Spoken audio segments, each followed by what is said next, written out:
Welcome everybody to the latest edition of the Inside Track. We have a superstar with us this morning. Ollie Patrick, how are you? I'm very well, very well. I can't in any way build on the superstar intro, so we should just call it a day there. Wrap it up. Right, we'll just stop as we are. and Glenda, how are you? Really good. Ryan, I'm so excited for this. Now, I've always been excited about the idea of getting Ollie on, but for anybody that was at independent gyms last week, they had a massive treat with Ollie's talk on stress, performance and recovery. So I know this is going to be fantastic for club owners out there, and really excited. So brilliant. So having you, Ollie. Now, for all those that haven't seen Ollie before, I can imagine there's only a fair few. So Ollie is the co-founder of Future Practice, clinical director at Pillar Wellbeing, and also the Wellbeing director at Lutus Health. So obviously plenty of things in there. But I guess the best place to start, Ollie, is just to give people a bit of an understanding, because you've got a really interesting career. So, well, I'm building that up now, but you've got an interesting career. Do you want to run us through where you started and through to where you are now? I'll do a snapshot, Ryan. Otherwise, this will close off to a sort of a monologue hour. Really an exercise scientist by background who fell in the late 90s, early 2000s into the world of medicine, where I was doing what lots of exercise professionals did, which was supporting a medical team to run health assessments. And probably health assessments would be the defining, feature of my professional career over 25 years, trying to assess health, and in the beginning of that, being a bit part player, someone who was very subservient to a doctor, a physician, and a nurse, and sort of sat at the end, waiting for my turn to tell them to do some squats and walk 10,000 steps. And then as I sort of saw the fallibility of medicine, as in it didn't seem to answer the questions people really had about their health, which wasn't, am I having a heart attack? Have I got a big cancer? It was, why don't I feel good? And why am I so tired? And, why am I dysfunctional? I realized that there was an absence of a professional to answer those questions, and B, an absence of data to support that professional. Mm-hmm. So I suppose the sort of consistency through my career is trying to, measure people to work out how they feel, whether they're breaking down or not, and use their lifestyle as a primary intervention to change that, and move lifestyle from a sort of hobby and a floaty and a nice to have to a very precise tool that, as we've understood more and more about the way the body works and the role of genes and the role of our hereditary traits, we see this concept of lifestyle now not as a hobby, not as something that affects the way we look, but really the underpinning feature of how well we'll be, how long we'll live, and how well we'll be for as long as we live. And so what I sort of migrated from being a bit part player in health assessments to then helping the Nuffield repositioning, to go from a hospital brand to a Wellbeing brand, and then spent 12 years running or in a multidisciplinary clinic, co-founding the world's most advanced health assessment, where we measure everything, Brian. So if it was measurable, we measured it with a view to getting to the most precise, individualized strategy around health, lifestyle, well-being for that individual possible. So really coming to weight what contributes or moves the dial with human health, well-being and performance, and what doesn't. And then looking back at the industries like nutrition industry, like fitness industry, like medicine industry, and saying, how have we all segmented so much without any logic for doing so when we're just one human being? So I'm trying to simplify complicated science in the area of guiding people on their lifestyle. What's interesting, sorry Glenn, what's interesting with that is how you say we segmented, and we were almost selling a product without understanding the challenge. I totally agree. I mean, I think one of the things that was interesting to me in elite level medicine was how subspecialized medicine's become, right? You've got a hormone specialist specializing in menopause, you've got a hormone specialist specializing in diabetes, you've got a left knee orthopedic surgeon, you've got a right wrist orthopedic surgeon. It's like, well, that's not how we sort of work, really. We're interconnected, and because medicine has got to produce very rapid, instant pain relief, you've got these practitioners who are very good at quelling the symptom of that locality. Yeah. So I look at that and you say, well, that's obviously dysfunctional, right? If you look at that, go that that need for someone who takes an overarching view, the holistic view, and saying, oh, is the knee sore because the bum's weak, and is the bum weak because you've got fatigue because you don't sleep, and that's because you don't breathe properly. The whole thing is interconnected. And then you look over at lifestyle and you're like, oh, we've got a strength and conditioning person here, and then you've got a Pilates instructor there, you've got a core stability specialist here, you've got an endurance coach there, and you go, well, fitness is subspecialized, and lots of those people don't talk about nutrition. Then you've got nutrition over here, clinical nutrition, dietitians, and then you've got stress, sleep, recovery, you've got psychologists, you've got resilience, capability, although I know some very good resilience specialists. I'm not sure I know one either. Well, no, who might have a more overarching view. But you've got these minutiae within minutiae, and it's like, again, right, if I go to a dinner party, which is infrequent these days, because I'm just not invited, everyone's talking about their lifestyle. It's like, oh, I take this probiotic, and I'm doing my HIIT intensity training, and I'm doing my intermittent fasting, and I'm tracking my sleep using Aura. And you go, where are you getting that strategy from? And they're like, oh, from dinner parties. This is the biggest source of sort of credible information. And actually, there's no practitioner at the heart of lifestyle decision making. There are products and false promises. And I think, my purpose is to try and enable people to make informed choices around the things that affect them most. And actually, the common thread between the different businesses is they're all trying to do that in different ways. One coming from medicine, one coming from fitness, one coming perhaps more from a sort of a luxury perspective. But they're all trying to push the same thing, which is better informed choices around lifestyle and how significant that is. Yeah, I mean, Ollie, there's so much in there that I could unpick that I'd love to pick your brains on for hours, but we've only got an hour in total. So I'll try and keep it very concise. But something that really fascinates me, and I know that from the times that I've listened to you on other podcasts and when I've met you, I know that you're very passionate about health for all. Yeah. And we've got such terrible health inequality in society where, most people who have had that strategy have usually been the people that could afford it, right? Yeah. So I guess the question I'd like to ask you is, for the gym owners out there who really do believe in this notion of lifestyle and how it impacts health and having strategy, how could they start that journey on the ground without being overwhelmed, without understanding that although it's complex, they can start somewhere? How do they bring that to life in just a normal fitness facility to help their member? Such a great question, and I've been guilty of working in the elite and the luxury sector for a long time. But I think what you learn there is the physiology of a billionaire is actually the same physiology as someone in a low socioeconomic group. They'd like to think they're different, but they're not. They're flesh and bone. I think the starter point for that one is the key things that move the dial on human health, well-being, physiology, functionality are the free things, right? So the idea that elite well-being became a luxury item serves it's a market-led thing, and the fact that people with more disposable income are chasing the perpetual existence, performance. You put a name on this, but the actions and behaviors that underpin performance, elite well-being, are the same actions and behaviors that would underpin someone in a really dysfunctional, low socioeconomic group from having a little bit more energy to cope with an extraordinary volume of demands. And I think when I look at that, I say we've rushed to the marginal gains theory on well-being without deploying the base of the pyramid. I find it amazing when someone comes in and goes, oh, I need an IV vitamin infusion to get my energy up, or I need hyperbaric oxygen therapy to improve oxygen saturation to my brain, or I need compression leggings to downregulate my DOMs. Like, look, these pieces of technology will augment certain biological systems. They will support them and develop them, but nothing will move the dial like going from sedentary to active, going from 2,000 steps to 4,000. Nothing will move the dial like 30 minutes more restorative sleep. Nothing will move the dial more than taking food that doesn't nourish you, and let's use this sort of broad term of ultra processed, hyper palatable food, of which 50% of the UK diet is constituted of that type of food. Nothing will move the dial nutritionally more than taking 50% and dropping that to 40%.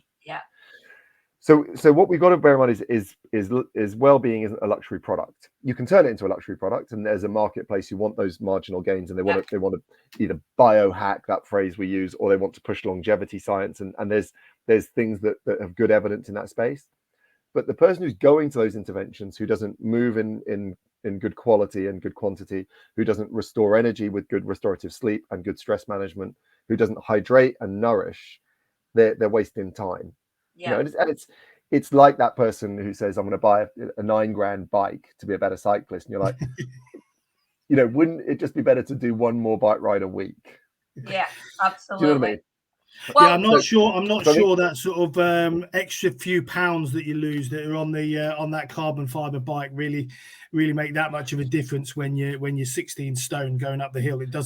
It makes a difference when you're 11 stone and built like Bradley Wiggins. You know what I mean? It makes it that then makes a difference, obviously, clearly. Well, Ryan, I think that's a really amazing point that Ollie makes, and I think that for the club owners that are listening today, who are interested in the wellbeing opportunity, and whether they've tried to begin that journey or they're just about to start that journey, I think it's really important that we demystify that and start with what Ollie describes as the foundations.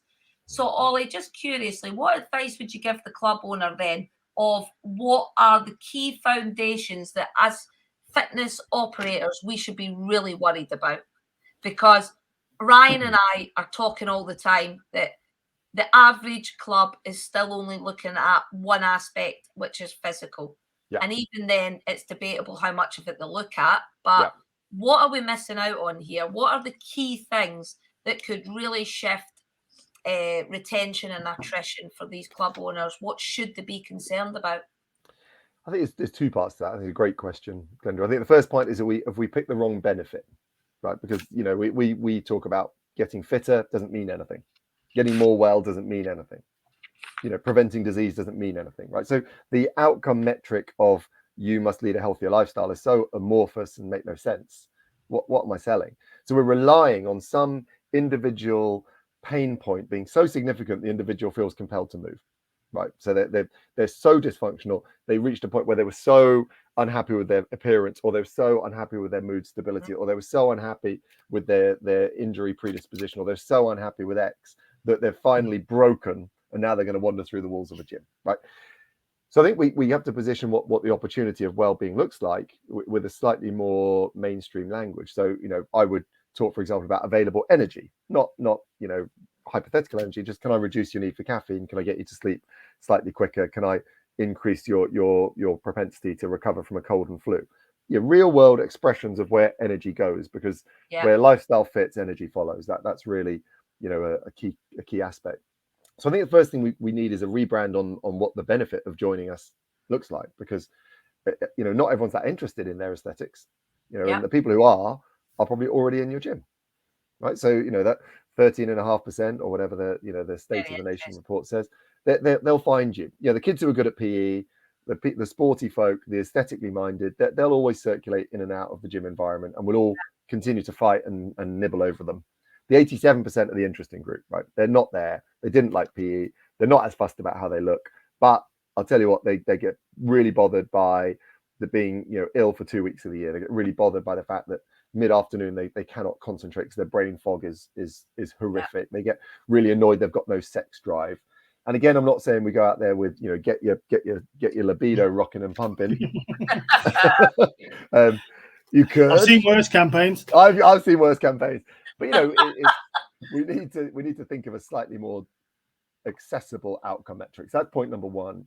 Point number two is, you know, we need to then deepen our focus to, if we've got a better outcome metric, we've probably got a better opportunity to leverage the holistic lifestyle. Holistic's the terrible word, right? Terrible. Spas stole it, they burned it up, you know, by offering me a holistic oil therapy treatment, and that basically ruined it for everyone, because you know, God knows what it means anymore. But, you know, holistic in terms of it's looking at me as a whole. And as, you know, we touched on in the talk that we were at last week, if I'm already pretty strong at movement and I'm not feeling the way I want to feel, then adding more movement isn't the solution. Like when we did basic science at school, we talked about limiting factors. You know, if I've got lots of one thing and it's not working, then it must be an absence of something else. Yeah. Right. So that approach to me, and I apply a very simple lens that, I can overcomplicate lifestyle to multiple degrees. But if we take the three big foundations, which is why Pillar, the luxury wellbeing company, is called Pillar, because we say, look, we're going to improve the way you move, improve the way you nourish, and improve the way you recover. And in those three, we will knock off, 85, 90% of the challenges you're being faced, right? What's interesting, Ollie, sorry to interrupt. What's interesting is you go to real depth in terms of obviously investigation and your statistics and the modeling, but yet the simplicity of the outcomes is quite significant, because even just in a short period, you're talking about the simple outcomes. We need to put it in simple, but yet the data you must have to create those simple outcomes must be quite significant.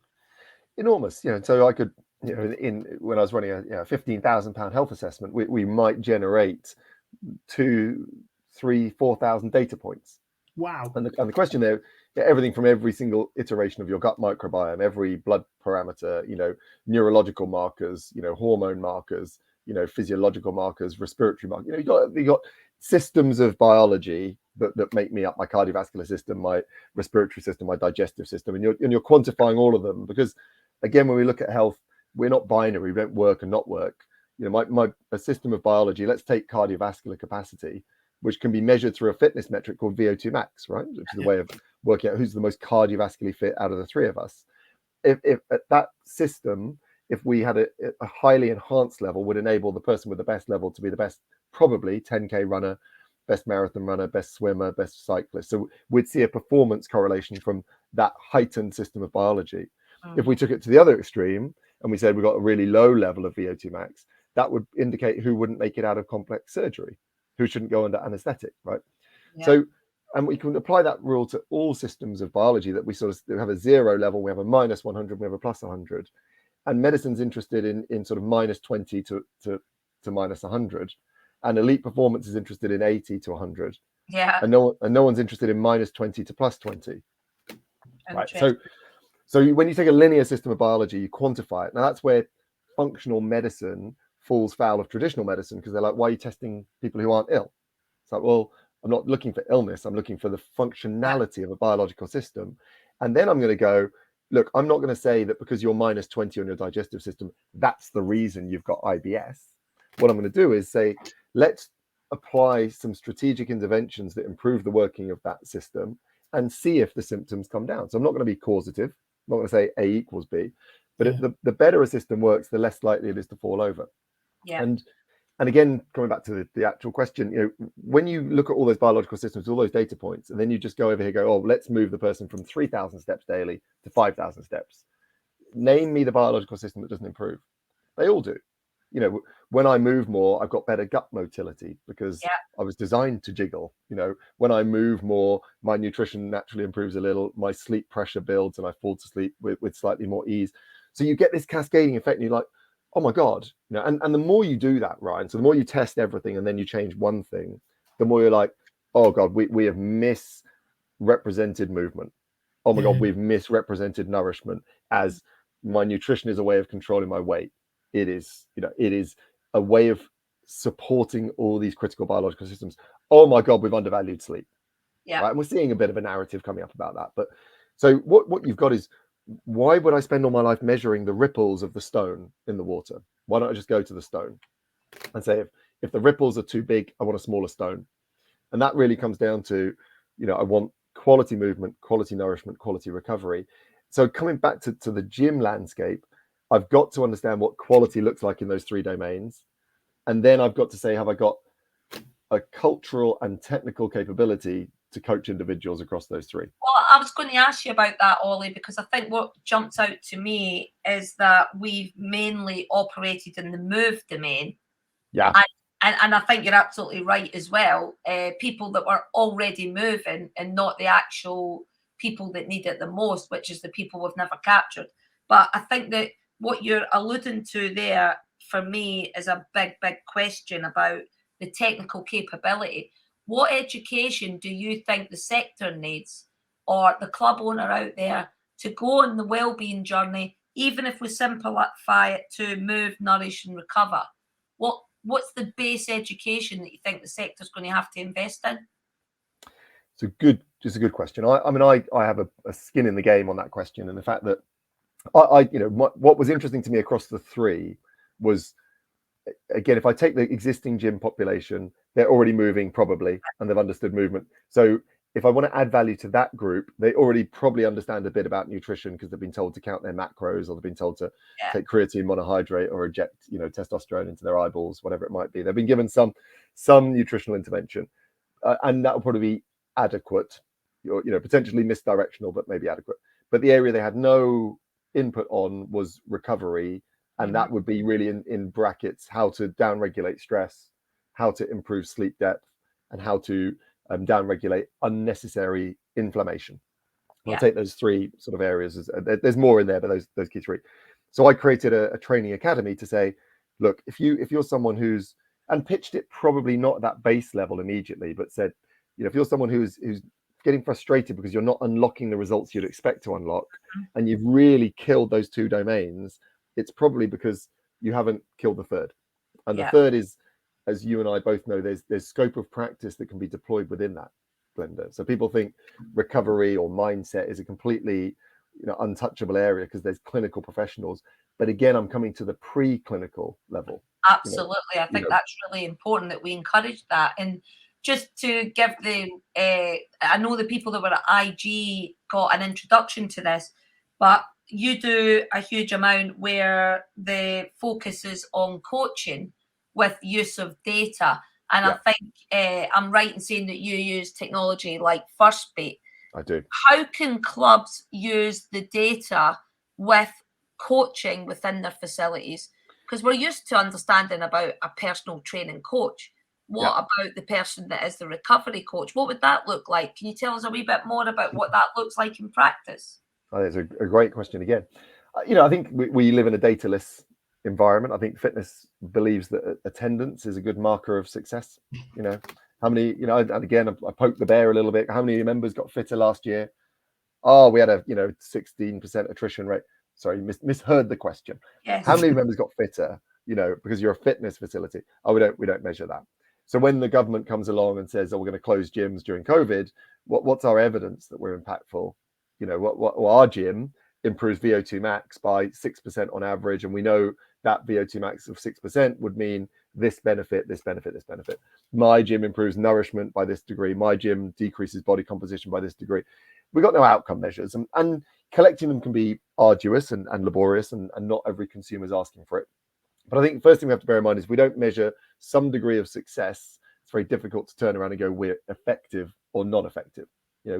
I love going to the gym awards, and it's the gym of the year, right? Based on pleasure, based on the fact that we give a mean cup of tea on the way in and a back rub on the way out. Did anyone get more well? And you'll get anecdotal story, anecdotal. What gym had the highest average percentage change in blood pressure, the highest reduction in glucose control? And interestingly, again, Nuffield, which I was involved in the setup of its health MOT, could probably show that, but doesn't. And again, I find that interesting that when we were there, we started to say these are the outcome metrics of people who joined and didn't, and that data's been absent for a while. I mean, Ollie, I've always been frustrated by that we're in the fitness industry where people want to get fitter, and even a health assessment is seen as a luxury.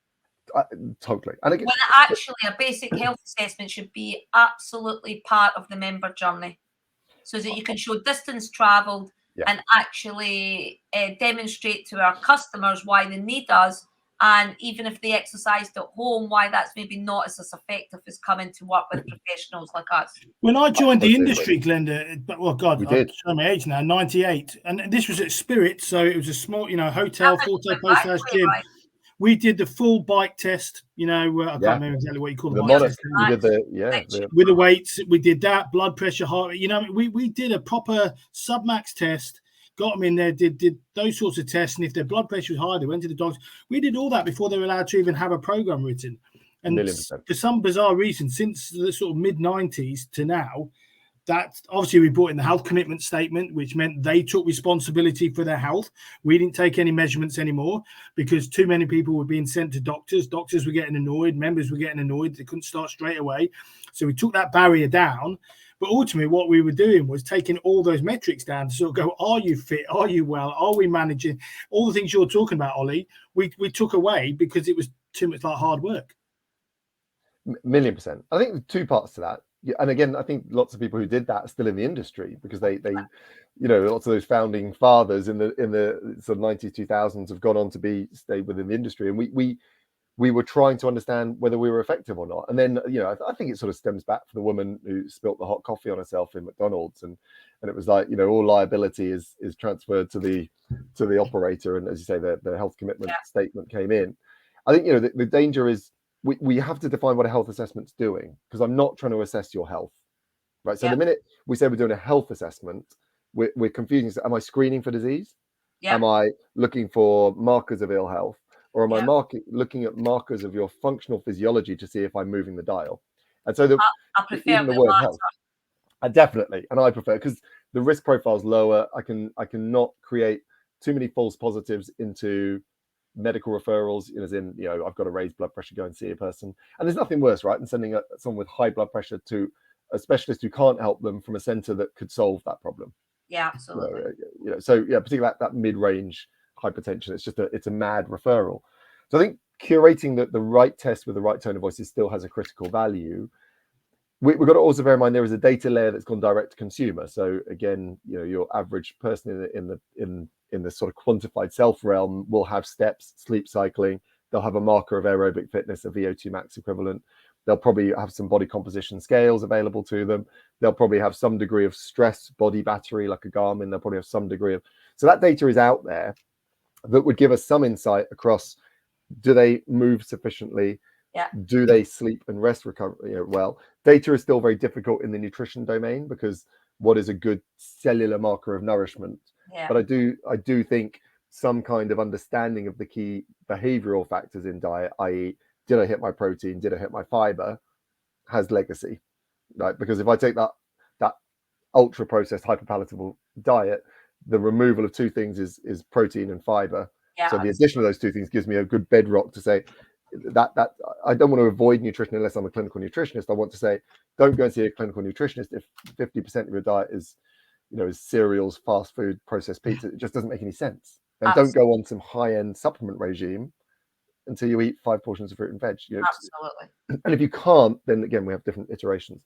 So does this mean, Ollie, though, when we talked about doing this through coaching, and I know that you could tell us a little bit about the data that you've used using First Beat with some success in the fitness industry, but does this mean that clubs that really want to do a good job of this do need a dedicated person, really? I think they need to upskill.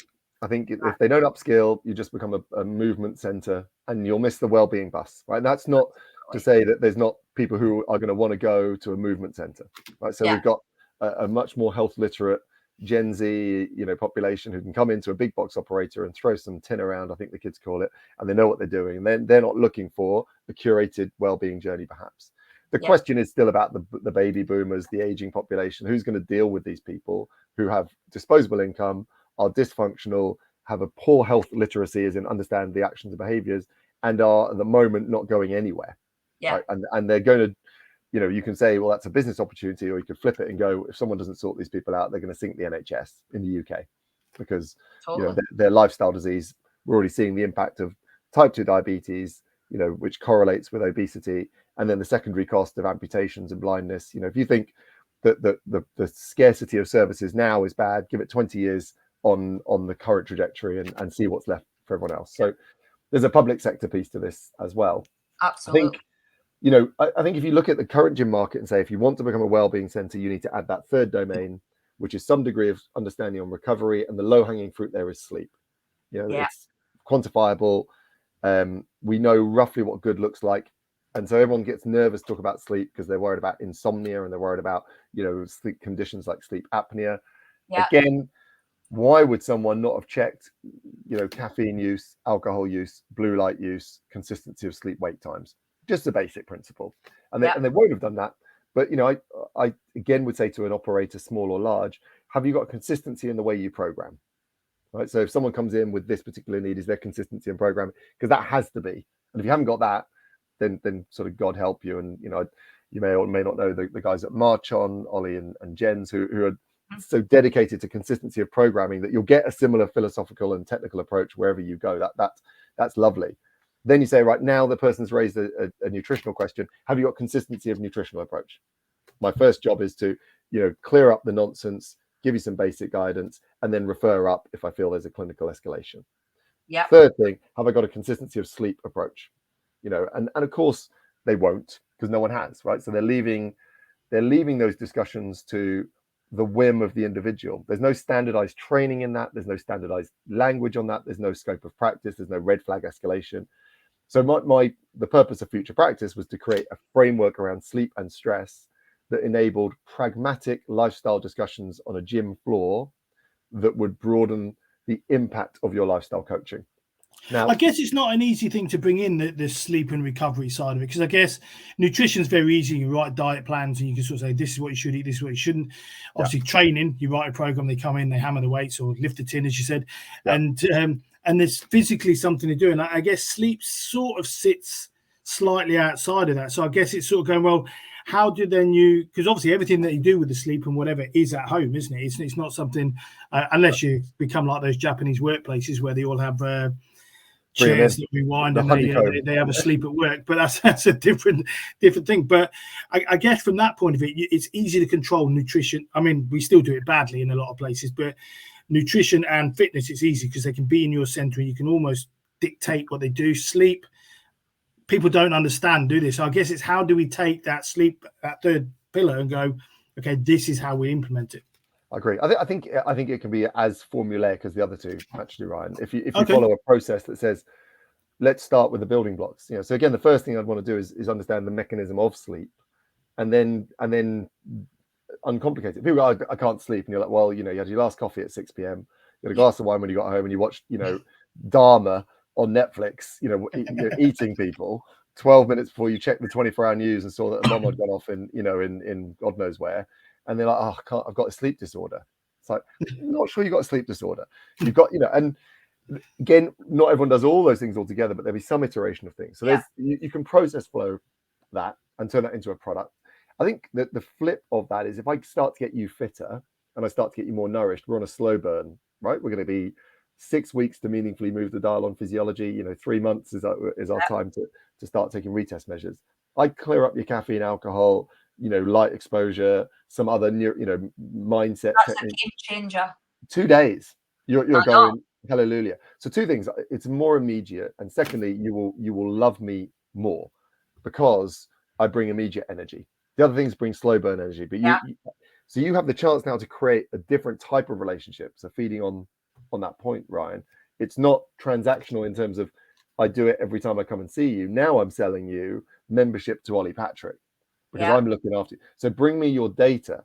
Let's do a digital consultation once a month as part of your 10 PT sessions. Let me come to your workplace and do a talk on this. Right. So I think that for the entrepreneurial small organization or individual, you create an opportunity to build relationships, not transactions, by having that relationship. So I think if, and again, I set up a way that can take place without you becoming a proxy psychotherapist, without you becoming a proxy respiratory sleep consultant, because some people will need those people, but most people don't. But Ollie, it's funny that you brought that up about processing and really doing similar with recovery that you would do for movement and nourishment. It just reminded me of a client I was working with recently in the resilience space. And we do believe, similarly to you, that the foundation of resilience lies in energy. Yeah. And then when we break down the basics of energy, it turned out that his sleep was awful, right? But what was really fascinating was, and I'm not even a sleep expert, I was just about to recommend him to my friend who is a sleep expert. Yeah. And then I just happened to say to him, I said, oh, you mentioned that when you wake up at night. I said, can you just tell me what you do when you wake up, though? And he's like, well, what do you mean? I said, no, I need to know exactly what you do. Do you? Yeah. And we started interrogating it. And what he actually done was the first thing he does when he wakes up is he looks at his phone, right? So I said, can you do me a favor? I said, for the next week, before we get you to speak to the sleep expert, is there any way that if you wake up in the night, you just stop that one thing? I promise you, Ryan, he changed his sleep completely. He was like, Yeah. I'm now getting a full night's sleep. I go I back love to sleep and I don't wake up. Mm. And he's managing to get back to sleep because obviously by looking at his phone in the blue light, it was saying to him, okay, it's wake up time because you've just, brought that in. And Absolutely. one small thing, total game changer. And I agree with you, Ollie. I think that if it's the one thing I would say to club owners out there, if there was only one thing that I could pick that I would be allowed to talk about that is a killer to your well-being, it's got to be sleep. It's spot on, Glenda. And that's pre-clinical, right? So there's two parts to that. You've got an expert when you need to escalate. And I think that's really important, in terms of sometimes, if we look at UK stats, 60% of people cite some disorder of their sleep. Of the UK population, 30% have got a recognized disorder. So, that be, if it's a proper insomnia, I like a sort of a deliberate CBT approach to that. There's some very great specialists in that domain. If it's, you can't breathe properly during the night, this condition called sleep apnea, that will need a specific sleep consultant and possibly the addition of technology. So what we can't do, a bit like with all things, we can't say we're going to fix that problem. So I can't say I've got the solution. I'll tell you why you're not sleeping well. So the way you position that's perfect. You went, I want you to try something before we escalate, right? Yeah. It's not saying, oh no, we don't need that consultant. I've found the solution, because you've I drawn. actually think that what you're giving a message there is about collaboration, and I think our sector needs to do a huge amount more of that. Yeah. These fitness clubs out there don't have to have an expert in everything, but know someone who is spot on. And that's it's always, and you'll get them back. Collaboration here. Totally. So that you've got all that signposting in place, so that if you know that your member is struggling with a nutritional thing that is way beyond the capacity of your in-house team, you have a signposting capability. Totally. And I think that's what you're really emphasizing there. And I don't think that we're brilliant at collaboration. I think sometimes we see it as competition. We do, or we see it as a weakness. Anyone who's become a good practitioner will know the minute they became a really good practitioner, and then I don't know the answer to that. I used to, when I was recruiting at Nuffield for the physiology team, ask an impossible question. A bit of a dick move, but and the cat's out the bag. But it was deliberately impossible. So you'd put someone under a bit of pressure. After being very nice, I hope I was nice in the onset, but you needed them to go, it's a good question, I don't know the answer. Because without that, you can never be a good practitioner, because the door's going to be closed for 99% of your practicing life, right? I love audit. I love appraisal. Wherever I deliver products, I embed a clinical governance infrastructure. I will watch you. You will be competently recruited. You'll be competence-led, signed off. You'll be audited randomly. You'll be appraised minimum of once a year. I will watch you doing what you're doing, and I'll watch how that tries to get out the box I set it up in. I need to keep putting it back in the box, and that box can grow, but it still needs to be within a box. Yeah. So the great danger is, someone who doesn't say, "Great question, Glenda, don't know the answer, but I'll find out." They will never work with me, and they should be rooted out of being a practitioner, because their ego has suggested that they think they need to know everything, and the person who knows everything doesn't exist. Yeah. And the more I always find that the less you generally know. With PTs and nutrition is is usually the good example. You get a lot of PTs who are giving effectively what they deem as really strong nutrition advice, but you're sort of going, well, where are you getting that from, other than dinner parties, a book they've read? They're not nutritionists, and whilst they can give advice, sometimes you're sort of going, well, okay, you don't have the skill set to take that person to the nutrition that they need, and sometimes you do need to pass that on. And you see that quite a lot in the personal training world. Someone personal train, they get their qualification, they've done 2 or 3 days of nutrition on their course, and suddenly now they're nutrition, writing diet plans and stuff like that. You're going, I'm not entirely sure that's the approach, and that's sometimes then what gives the industry this feeling that we don't really know what we're doing. And it's and I'm a big believer that if you're going to offer those sorts of services, you really should be qualified to deliver them. I agree. And on that, again, there's a pre-clinical layer, right? But you've got to go. But if I said, how many of your nutrition plans have been audited, right? So I want you to come into my office in a week's time with 3 nutrition plans. I want to choose 3 randomly, and I want to understand why you gave that plan in that order. Why you went straight to an evening magnesium before you talked about nuts why you went straight. Oh, yeah. Oh, they've got nut allergy. There needs to be a logic.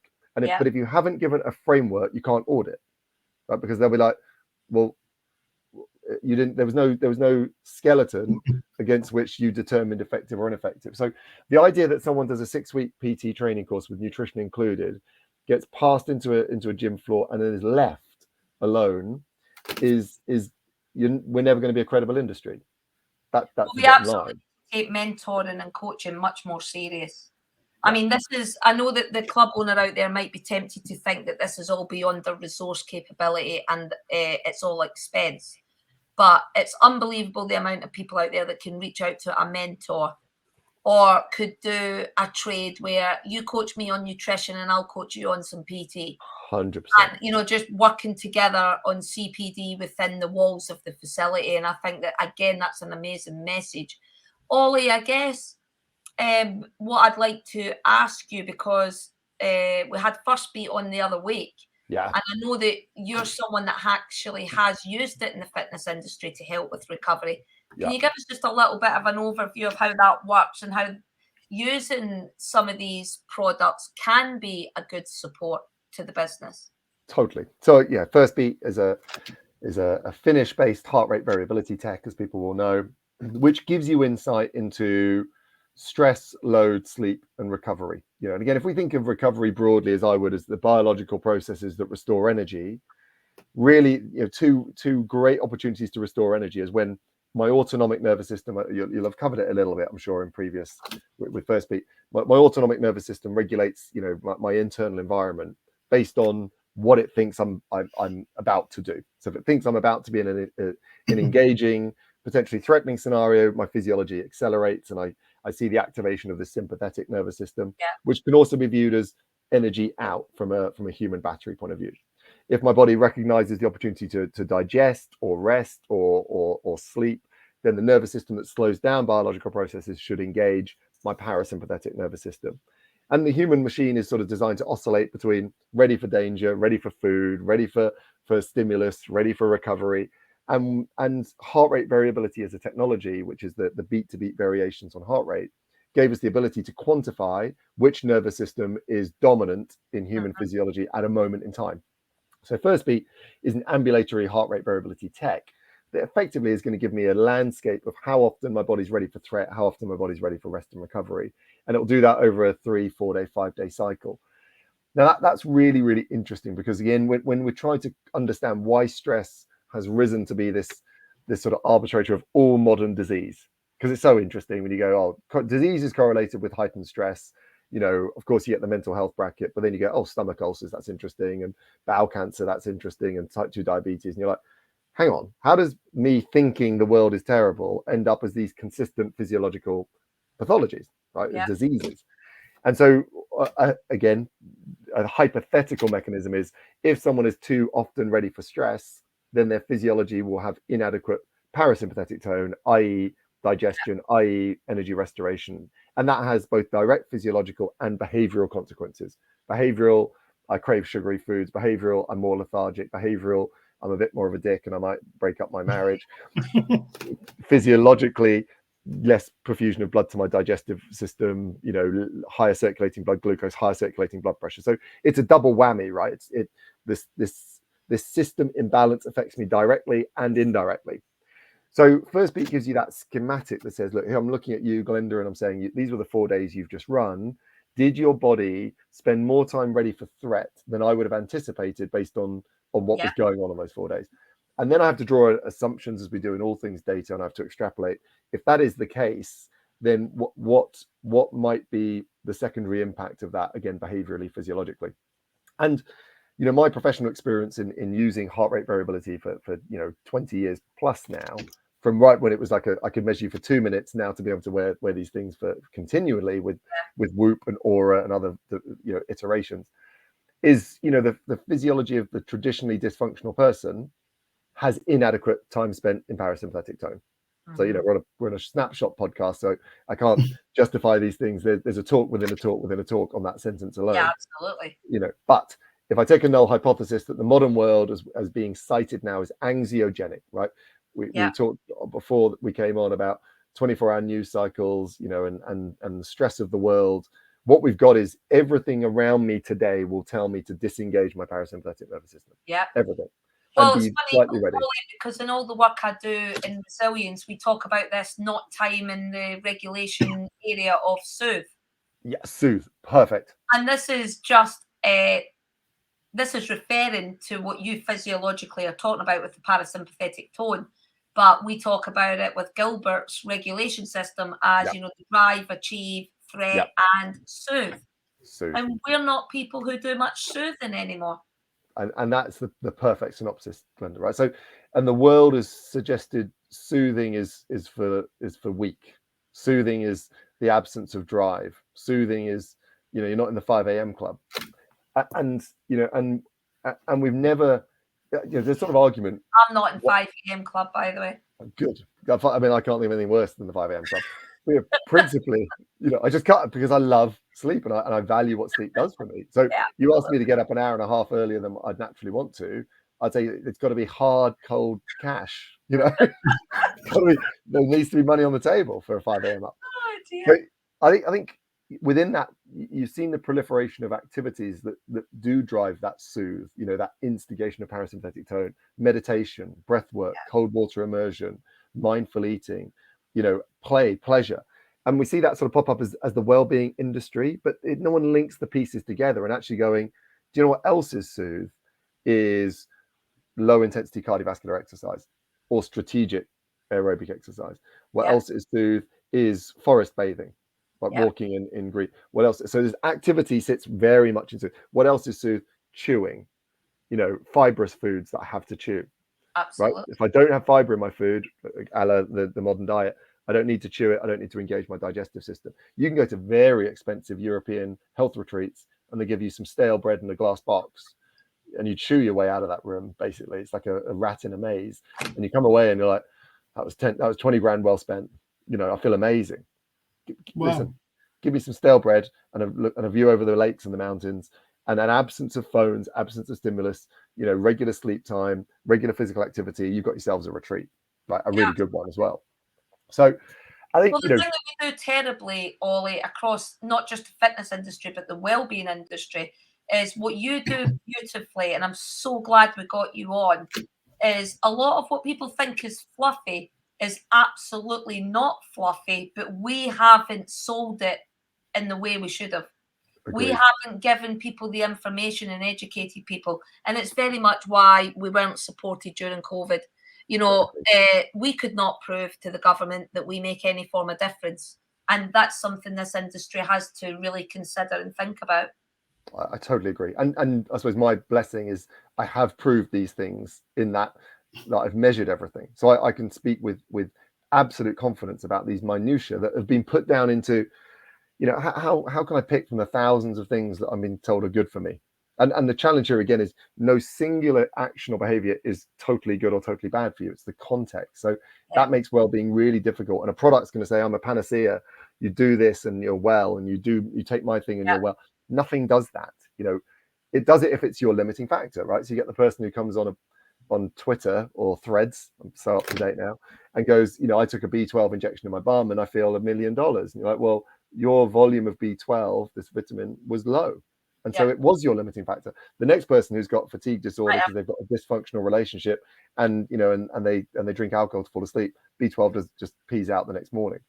So you don't mind me saying, I think what this really gets me thinking about is we should be empowering our clients and to know and learn about the self and become much more self-aware. Because it's quite interesting that the more aware people become and build out their own self-knowledge, they tell us what works. Spot on. And that's still better than the data, right, Glenda? So I as much as I love First Beat, that, you know, about trusting our clients to talk to us. Tell me why your sleep was great then, but not then. Oh, funny. But how many of our clients in fitness, Glenda, we don't work with one-to-one? So how many of those clients at the minute that come in, join the gym and just do their thing?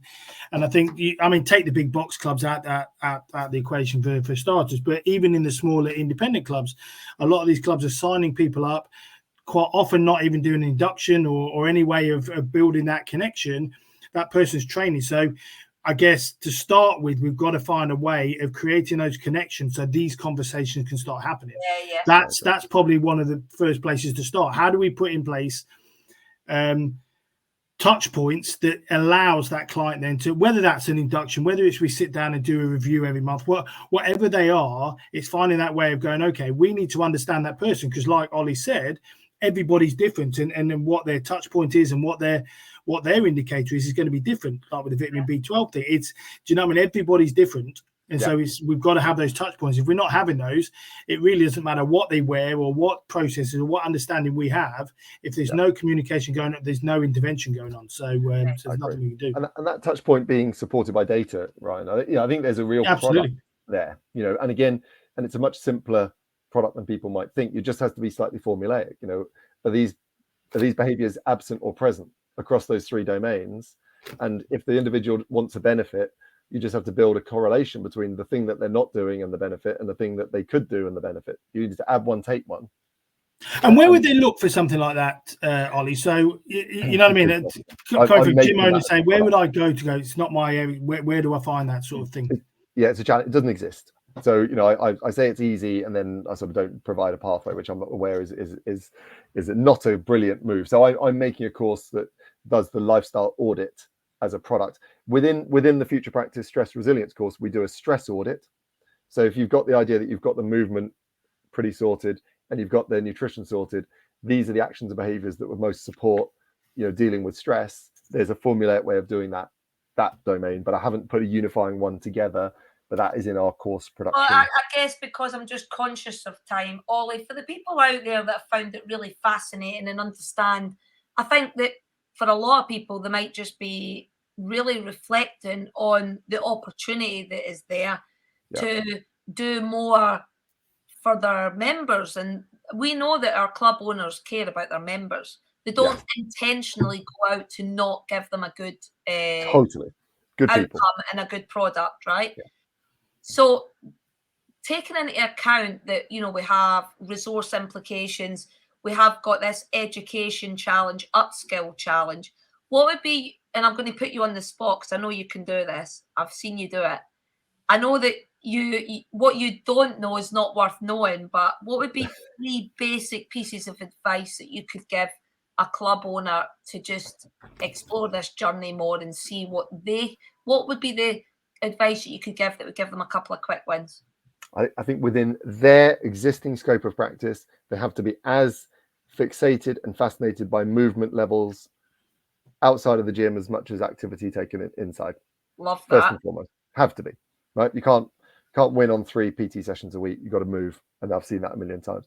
I would say from a nutritional point of view, to be interested in don't go to the minutiae till you've done the big piece.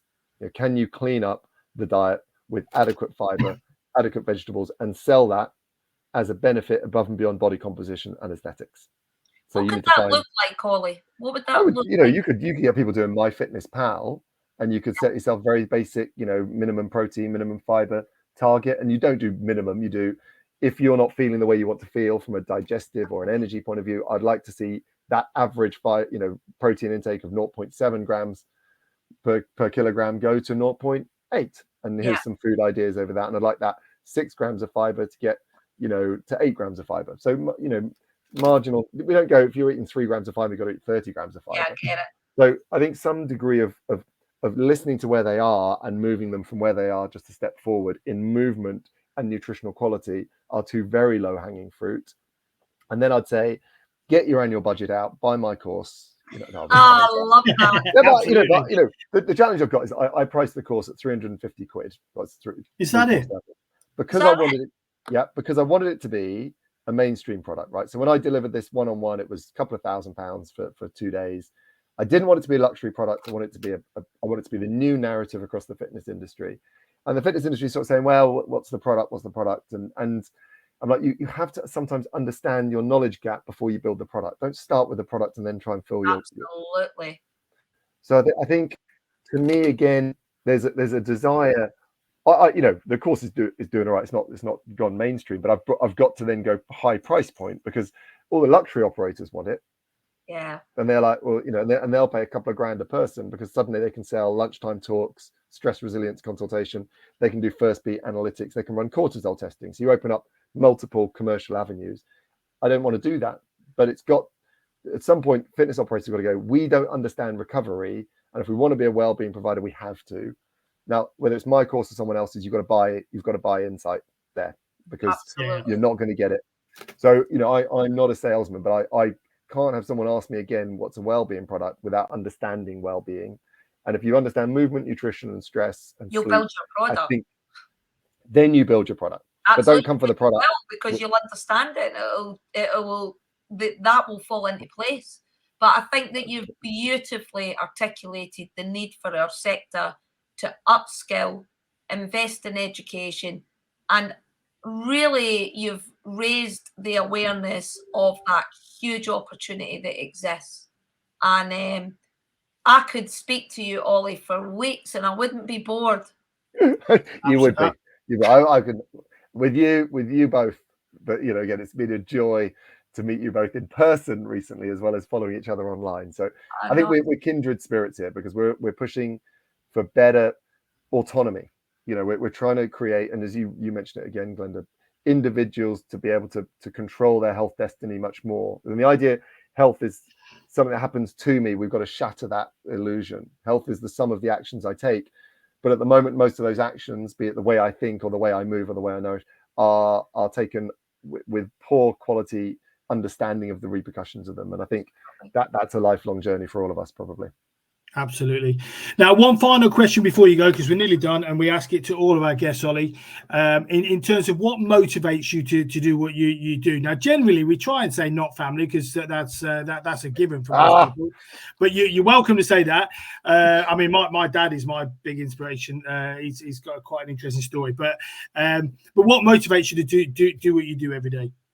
I think like most people in this sector, that first time you genuinely help someone and you feel amazing for it, that's built into us on the level that we can't really understand. And then you reach a level of practitioner where you say, I'm only seeing one person at a time and I want to help 5,000, I want to help 10,000. And so the pleasure I get, selfish, from seeing other people, unlock real opportunity within their lives, without a doubt.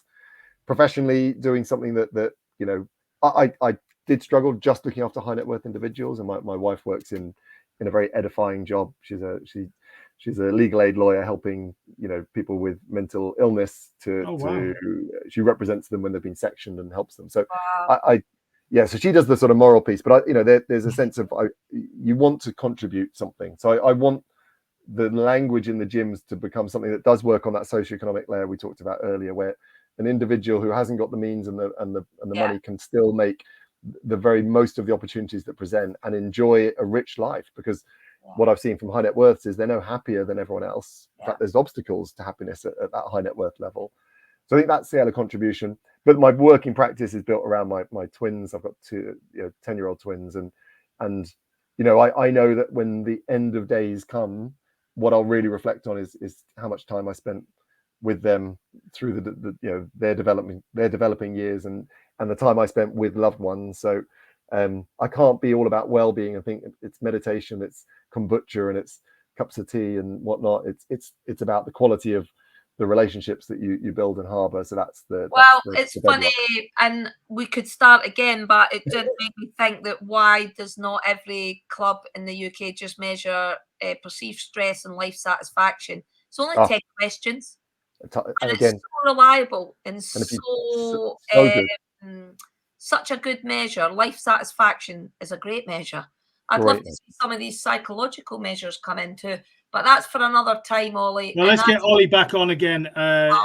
See if we get him on 5 or 6. We'll get you back on, Ollie, because I think fascinating stuff, and you've got a brain full of knowledge that we need to pick out. So I really appreciate your time. I know Glenda does as well. So thank you ever so much for coming on. I'm sure we will see you again very, very, very soon. If anybody wants to get in touch with Ollie, all his details will be at the end. Also details on the course.